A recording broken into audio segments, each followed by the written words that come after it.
السلام علیکم دوستو یہ 20ویں صدی کے ابتدائی اشرے میں راولپنڈی میں ایک 12 سالہ انگریز لڑکی جو اسکاٹس ریجمنٹ کے ایک کرنل کی بیٹی ہے اور کرنل کے ایک اردلی اعتبار خان کی کہانی ہے جو ضلع اٹک کی تحصیل ہزروں سے تعلق رکھتا ہے۔ وہ روزانہ صبح اپنے کوارٹر میں قرآن پاک کی تلاوت کرتا ہے۔ خوش الحان ہے، لہٰذا اس کی آواز دلوں کے تار چھیڑ دیتی ہے۔ عین اس لمحے جب وہ تلاوت کر رہا ہوتا ہے تو 12 سالہ سفید فام لڑکی ایڈتھ بیلی اپنے لان میں صبح کی واک کر رہی ہوتی ہے۔ اس کو سرونٹ کوارٹر سے آنے والی تلاوت کی آواز اپنی جانب کھینچتی ہے اور وہ اس کی طرف متوجہ ہو جاتی ہے۔ پھر یہ روز کا معمول بن جاتا ہے۔ 12 سالہ لڑکی ہر روز صبح اٹھتے ہی قرآن کریم کی تلاوت کی طرف کھینچی چلی جاتی ہے۔ اس کے گھر والے اسے تلاوت سننے سے منع کرتے ہیں مگر وہ نہیں مانتی۔ 2 سال کے بعد کرنل کا تبادلہ بمبئی ہو جاتا ہے۔ اردلی اعتبار خان بھی کرنل کے ساتھ بمبئی شفٹ ہو جاتا ہے اور یہاں بھی ایڈتھ بیلی کا یہ معمول برقرار رہتا ہے۔ اب گھر والے بھی اس سے نہیں پوچھتے۔ شاید وہ یہ سمجھنے لگتے ہیں کہ ان کی بیٹی کو اس طرح روحانی سکون ملتا ہے۔ کچھ عرصے بعد کرنل صاحب کو واپس انگلینڈ بلا لیا جاتا ہے اور ان کا پورا خاندان بھی ان کے ساتھ واپس چلا جاتا ہے۔ اردلی اعتبار خان واپس اپنے گاؤں آ جاتا ہے جہاں اس کی ایک بیوی اور 4 جوان بیٹے ہیں جو کھیتی باڑی کرتے ہیں۔ ایک دن اسے ایک تار ملتا ہے۔ یہ تار کرنل کی بیٹی کا ہے جس میں لکھا ہے کہ وہ واپس بمبئی پہنچ چکی ہے اور اس کے پاس گاؤں آنا چاہتی ہے۔ اعتبار خان اس سفید فام لڑکی کا راولپنڈی ریلوے اسٹیشن پر استقبال کرتا ہے اور اسے گاؤں لے کر آتا ہے۔ لڑکی اس سے قرآن کریم پڑھانے کی فرمائش کرتی ہے۔ اعتبار خان اسے قرآن بھی پڑھاتا ہے اور قرأت بھی سکھاتا ہے۔ اسے ایک طرح کا خوف بھی ہے کہ اگر کرنل صاحب اس کی تلاش میں پہنچ گئے تو کیا ہوگا۔ ادھر کرنل صاحب کی فیملی کے وہم و گمان میں بھی نہیں ہوتا کہ ایڈتھ بیلی ہندوستان واپس چلی گئی ہے۔ وہ اسے برطانیہ میں ہی ڈھونڈتے رہتے ہیں۔ وقت گزرتا جاتا ہے۔ کچھ عرصہ بعد سفید فام لڑکی اسلام قبول کر کے اعتبار خان سے شادی کر لیتی ہے اور اس کا اسلامی نام زینب رکھا جاتا ہے۔ اعتبار خان سے اس کی 2 بیٹیاں رحمت اور مکھنی پیدا ہوتی ہیں۔ زینب گاؤں کے ماحول میں ڈھل جاتی ہے، کھیتی باڑی میں ہاتھ بٹاتی ہے، اپلے تھاپتی ہے اور جانوروں کو چارہ ڈالتی ہے۔ اسی طرح سال گزر جاتے ہیں۔ اعتبار خان چل بستا ہے اور اس کے انتقال کے بعد ان کی پہلی بیوی اور بیٹے زینب پر زمین تنگ کر دیتے ہیں۔ وہ ان کے مظالم سے تنگ آ کر اپنی 2 جوان بیٹیوں کے ہمراہ راولپنڈی صدر منتقل ہو جاتی ہے۔ دوستو یہ کہانی جو آگے جا کر ایک المناک رنگ اختیار کر لیتی ہے، SM منظور کی کتاب کچھ یادیں کے صفحہ 42 پر درج ہے۔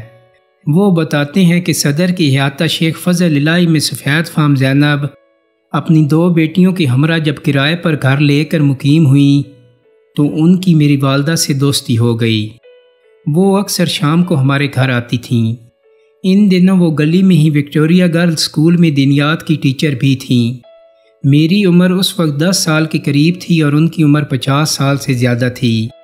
وہ ایک نہایت خوش لباس اور نفیس خاتون تھیں جو میری والدہ کے ساتھ اردو اور اٹک کی مقامی زبان میں بات کرتی تھیں۔ وہ ہمارے گھر آتے ہی ہلکے نیلے رنگ کا برقع اتار دیتی تھیں۔ میری والدہ سے وہ راز و نیاز کی باتیں کرتی تھیں۔ میرے والد نیوی میں کمیشنڈ آفیسر تھے۔ جب والد گھر پر ہوتے تو وہ ان کے ساتھ نہایت شستہ لہجے میں انگریزی میں گفتگو کرتی۔ وہ میرے والد کے ساتھ سیاست، سماج اور ادب پر گفتگو کرتی تھیں۔ پھر ایک دن ایسا ہوا کہ ان کا ایک بھائی بہن کی تلاش میں برطانیہ سے راولپنڈی پہنچ گیا، مگر استانی جی نے ان کے ساتھ جانے سے انکار کر دیا اور کہا کہ وہ یہاں بچوں کو پڑھا کر زیادہ خوش ہیں اور یہاں کے لوگوں کو میری ضرورت ہے۔ استانی جی کی بڑی بیٹی مکھنی کی شادی شمس آباد ضلع اٹک کے نواب ملک قیوم سے، جبکہ دوسری بیٹی رحمت کی شادی ایک مقامی شخص نصر اللہ بیگ سے ہو چکی تھی۔ انہوں نے بتایا کہ مکھنی کی بیٹی کا نام منور تھا جس کی شادی ملک قیوم کے خاندان کے ایک کیپٹن امداد حسین کے ساتھ ہوئی تھی۔ وہ اکثر اپنی نانی سے ملنے احاطہ شیخ فضل الہی میں آیا کرتی تھی۔ ایک روز منور کا ڈرائیور گاڑی ریورس کر رہا تھا کہ ایک کم سن بچہ گاڑی کے نیچے آ گیا۔ منور اسے لے کر فوراً ہسپتال پہنچی مگر ڈاکٹر نے کہا کہ بچہ مر چکا ہے۔ یہ بچہ محلے کے ایک کوچوان حمید کا تھا۔ حمید کسی صورت منور کے ڈرائیور کو معاف کرنے پر تیار نہ تھا، جبکہ منور کہتی رہی کہ یہ ایک حادثہ ہے اور اس کے تاوان کے طور پر وہ منہ مانگی رقم دینے کو بھی تیار ہے، مگر حمید نے قسم کھائی کہ وہ اس کے بدلے 7 خون کرے گا۔ اس وقت کسی نے اس کی بات کو سنجیدگی سے نہیں لیا۔ مارچ 1947 میں شہر میں فسادات پھوٹ پڑے۔ اگست کے پہلے ہفتے کی بات ہے کہ ایک دن استانی جی کی طبیعت خراب ہوئی تو ان کی دونوں بیٹیاں اور ان کی ایک رشتہ دار خاتون بھی انہیں دیکھنے گھر آ گئیں۔ حمید کوچوان شہر کے خراب ہوتے حالات میں ایک خطرناک کھیل کھیلنے جا رہا تھا۔ اس نے شہر کے کچھ بدماش لوگوں کو ساتھ ملایا کہ یہاں ہندو رہتے ہیں اور انہیں مارنا ہے۔ شہر کے علاقوں میں لوٹ مار جاری تھی۔ ہندو اور سکھ بڑی تعداد میں ہندوستان جا رہے تھے۔ کینٹ کے حالات پرسکون تھے، مگر کسی کو معلوم نہیں تھا کہ حمید کوچوان کینٹ میں خون کی ہولی کھیلنے کی منصوبہ بندی کر چکا ہے۔ آدھی رات کے وقت جب میم استانی اپنی 2 بیٹیوں، ایک خاتون اور ایک نواسے کے ساتھ سو رہی تھی تو حمید کوچوان اپنے ساتھیوں کے ساتھ سیڑھی لگا کر سیند میں اتر گیا۔ اس نے لمحہ بھر میں چارپائیوں پر لیٹی خواتین پر چاقوؤں کے وار کیے۔ 2 خواتین اور استانی کا نواسہ بچ گئے۔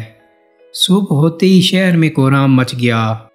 مقدمہ چلا اور پاکستان بننے کے بعد حمید کوچوان کو پھانسی ہو گئی۔ میم استانی جس گھر میں قتل ہوئی وہ گھر آج بھی احاطہ شیخ فضل الہی میں موجود ہے۔ شیخ فضل الہی جنہوں نے اس احاطے کی بنیاد رکھی تھی وہ ملٹری کنٹریکٹر تھے جو بھیرا سے راولپنڈی آ کر آباد ہوئے تھے۔ ان کے پوتے الطاف الہی شیخ کی عمر اس وقت 83 سال ہے۔ وہ سابق جج اور وکیل ہیں۔ وہ بتاتے ہیں کہ وکٹوریہ اسکول ان کے دادا نے بنایا تھا اور اسی اسکول میں میم استانی پڑھاتی تھیں اور ہمارے ہی مکان میں وہ کرائے پر رہتی تھیں۔ ان کی داستان نہایت المناک ہے کہ ایک نو مسلم خاتون جس نے ہمیں اور دوسرے مسلمان بچوں کو قرآن کی تعلیم دی، وہ ایک جاہل متعصب اور بدکماش انسان کی نفرت کی بھینٹ چڑھ گئیں۔ وہ کہتے ہیں کہ کسی کے وہم و گمان میں بھی نہیں تھا کہ کینٹ جیسے محفوظ علاقے میں ایسی بھیانک واردات ہو سکتی ہے۔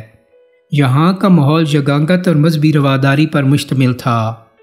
جب فسادات زوروں پر تھے تو سکھ ڈاکٹر کو جب معلوم ہوا کہ شیخ صاحب کا بیٹا بیمار ہے تو وہ اپنی جان کی پرواہ نہ کرتے ہوئے مجھے دیکھنے گھر آ گیا۔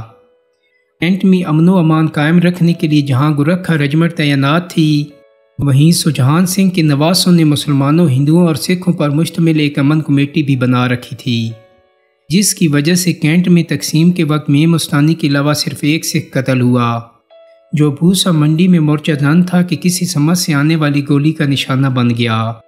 شہر میں کافی قتل و غارت ہوئی، مگر کینٹ میں میم استانی کے المناک قتل کا دکھ آج بھی تازہ ہے۔ اس کے بعد آنے والی تیسری نسل کو بھی معلوم ہے کہ یہاں ایک میم استانی رہا کرتی تھی جو اسکول میں قرآن کی ٹیچر تھیں اور جنہیں ایک بدکماش کوچوان نے قتل کر دیا۔ دوستو، امید کرتا ہوں کہ میری آج کی ویڈیو آپ کو پسند آئی ہوگی۔ اگر ویڈیو اچھی لگی ہے تو اس کو لائک اور شیئر کر دیں۔ میرے چینل کو سبسکرائب کرنے کے ساتھ ساتھ بیل آئیکن کو بھی کلک کر دیں تاکہ آپ کو میری آنے والی مزید ویڈیوز کے نوٹیفیکیشن ملتے رہیں۔ بہت جلدی ایک نئی ویڈیو کے ساتھ ملاقات ہوگی۔ اپنا بہت سارا خیال رکھیے گا۔ اللہ حافظ۔